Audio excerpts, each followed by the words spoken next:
Of all the effects of the current conflict in the Middle East, one we can be certain of at this point is that there are going to be a lot of refugees, hundreds of thousands, possibly millions.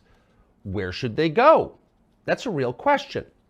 So if you were to suggest, well, why doesn't Israel take them in? It's their war. The response you would get would be immediate, and it would be aggressive, and it would be, of course not, that's insane. These people are dangerous. If they were moved to Israel, it would be destabilizing for that country. And that's probably true. In fact, it's certainly true. But what's interesting is the very same people who would tell you that are now pushing for those refugees to be sent to the West, to English-speaking countries, Scotland, the UK, and yes, the United States. Calls for this are coming from the left, predictably, but also from the so-called right. We should take these refugees. What's going on here? And is anyone pushing back against it? Well, Nigel Farage is the head of the UK Independence Party, joins us now with an update on where this conversation is going. Nigel, thank you so much for coming on. So it's a little strange that the very people who acknowledge that this would be a massive threat to Israel, and they're absolutely right, by the way, I'm not calling for Israel to take these refugees, but those same people are saying the UK and the US and Scotland should take them. What's the thinking here? I mean, we have a great history in the UK of taking refugees. You can go back 300 years to the Protestants in France who were being burnt at the stake, and we took in a large number of French Protestants, Huguenots as they were known, and they did very, very well in commerce, finance, the military in our country. The same applies to Jewish people. We took Jews in from Russia after the pogroms at the start of the 20th century. We took Jewish people in from Germany and Austria in the 1930s.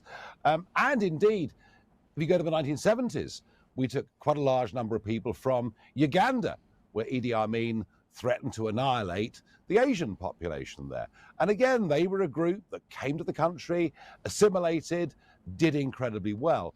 So, we feel as a country with our Christian roots, and our desire to help those in genuine need, that we should try and help people.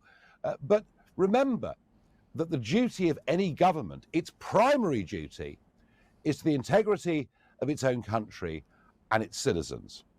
Now, over the course of the last 6-7 years, we've taken over 500,000 legal refugees. They've come to us from Hong Kong, our former colony, being oppressed by the Chinese Communist Party. They've come to us from Afghanistan. They've come to us from Syria. They've come to us, of course, from Ukraine. The big problem here is that Hamas, the terrorist group Hamas, although the BBC will never call them terrorists, but the Hamas who launched those appalling, barbaric attacks on everything down to babies on October the 7th, they enjoy considerable support in Gaza. Indeed, the last elections that were fought in Gaza a few years ago, Hamas came top of the poll. So if you take any significant number from Gaza into our country, you will have a significant percentage of Hamas sympathizers and supporters among them. And you have to ask, given the protests we've seen on the streets of London just this weekend and the weekend before, whether maybe we've got enough of a problem in this country already. And we've had successive waves of Islamic extremist terrorism on our streets. There's a case going on right at the moment from somebody who was killed just a couple of weeks ago. The authorities do their best to suppress all of these stories. So my argument, and I'm pretty much alone in this, is that if we take people from Gaza, they will actually pose, some of them, enough of them, will pose a threat to our national security. And if anyone should take them, Tucker, shouldn't it be the Egyptians? Shouldn't it be the Saudis? Shouldn't it be their co-religionists in that part of the world? And how interesting that Saudi Arabia didn't take a single person from Syria because they were worried of the impact it would have on Saudi society. Right. And the same goes for Egypt right now. So if they won't take them, why on earth should we threaten national security? But I want to go back to something you said at the beginning, that the English feel good about themselves because as a Christian country, and it is still, I think, officially a Christian country, though it's obviously not, but it is technically a Christian country. They feel good because they're expressing Christian charity in receiving all these refugees. But has that policy made England better? Is it a more cohesive, happier country than it was 40 years ago? It doesn't seem to be at all. No, I mean, we have now got, and our London Metropolitan Police don't know what to do. We had people on the streets of London this Saturday shouting jihad. People on the streets of London carrying ISIS banners, chanting, going on the streets of London from Palestine to the sea, from the river to the sea, Palestine will be free, meaning Israel should be literally obliterated. So we now have the politics of other countries on our streets because of who we've let in. This group of people have not assimilated. They have not integrated. And therefore, why compound the problem? Historically, it's been a success. But in modern times, it is now dividing our society. It is threatening our way of life. It is threatening our free speech. It's happening here. I mean, look at Germany. Look at Germany. Can you believe that in Germany, of all countries in the last week, Jewish people in Berlin have had Stars of David graffitied on their front doors? So you can see all over the West, this is a massive problem, and it's not one from which America is immune. It's interesting that no one ever says, well, China's got the fastest growing economy in the world. They have an obligation to take in millions of refugees from other countries. Nobody ever says that. Nobody says that about the Gulf states. It's only Christian countries that have this obligation. And I think it's obviously destroyed those countries. Germany, I mean, people are getting raped in Germany on the street long before the Hamas attacks of October 7th. This is a long-standing problem. So, but why do you think that is? Why do you think that prosperous Christian countries in the West have this obligation that every other country, India, China, Saudi, they're all exempt from it? What is that? Yeah, and I mean, take Japan. Japan, a fully functioning modern democracy, but Japan, of course, takes hardly anybody. In fact, even on legal immigration, Japan is very strict and very tight because they want to protect the integrity of their culture and their country. Why? Partly guilt. I think the older countries seem to be absolutely infused with guilt about their colonial past. But also... Wait a second. Japan was one of the most aggressive colonial powers in history. But no one's pushing them. Why? I mean, I'm not a conspiracy nut, but it does seem like this is an effort to destroy certain kinds of countries. And of course, it's worked. Yeah. Why not just say that? We have allowed the virus of Marxism to take hold in our countries. We're being told to be ashamed of our histories. We're being told that we're institutionally racist. We're being told that we suffer, from our own form of bias, and we indoctrinate our school kids with this stuff.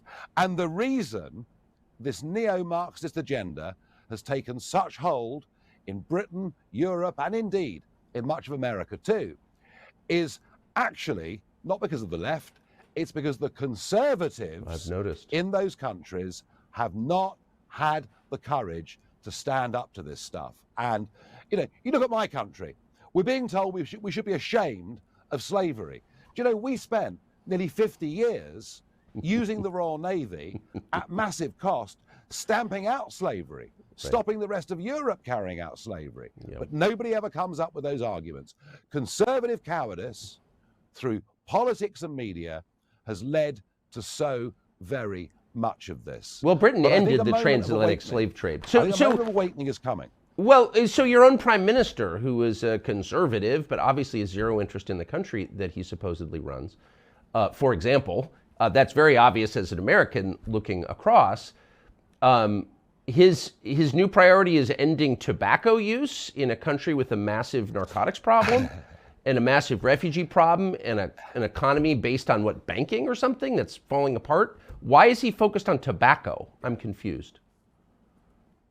Do not for one moment please make the mistake of thinking the party that is now in power in my country and has been there for 13 years has anything to do with being conservative. They're not. Right. We have the highest tax burden we've had since 1951, when we were busy paying off wartime debts. We have the growth of a surveillance society that punishes the innocent and never the genuinely guilty.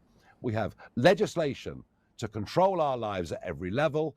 We've just put up corporation tax by 30% to damage every man and woman running a small business that wanted to reinvest and grow in this country. And despite Brexit, we still have not lifted the regulatory burden, which of course supports the big corporates but damages the entrepreneurs. And for Sunak, 1 year on from an election, to decide his main priorities were to stop anybody after 2009 buying cigarettes, whilst we have a massive, massive problem with drugs causing huge short-term damage to our youngsters. Oh, and the other thing is to fiddle around with the A-levels that 18-year-olds do. Neither of those two things would have been on the top 25 priorities of almost anybody in our country. And that's why we're headed next year in this country for a dramatic, dramatic collapse of Conservative support in the general election. And you know what? Not only will they lose the election, they deserve to lose it. Yeah, I mean, I would support someone from the hard left who actually cared about England over Sunak, who clearly despises the country that he runs. But I just want to zero in on this question of tobacco. So it's impossible to imagine him saying cannabis use has massive side effects. It's not helping our country at all, and we're going to phase it out. That would be inconceivable. But tobacco use, which has long-term bad health consequences, true, but also raises testosterone levels, that's the threat? Like, how is that the threat?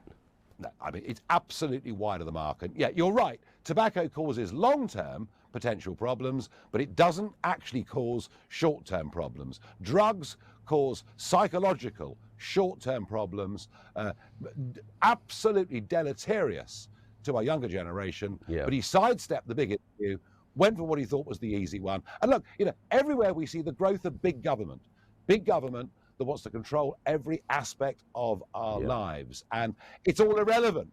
You know, our national debt, I mean, our debt interest payment is massive, just as it is in the USA. Our entrepreneurship is falling.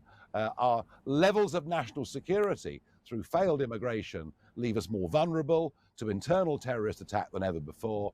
I mean, it's almost unbelievable that banning cigarettes for anybody born after 2009 could even be seen to be a priority.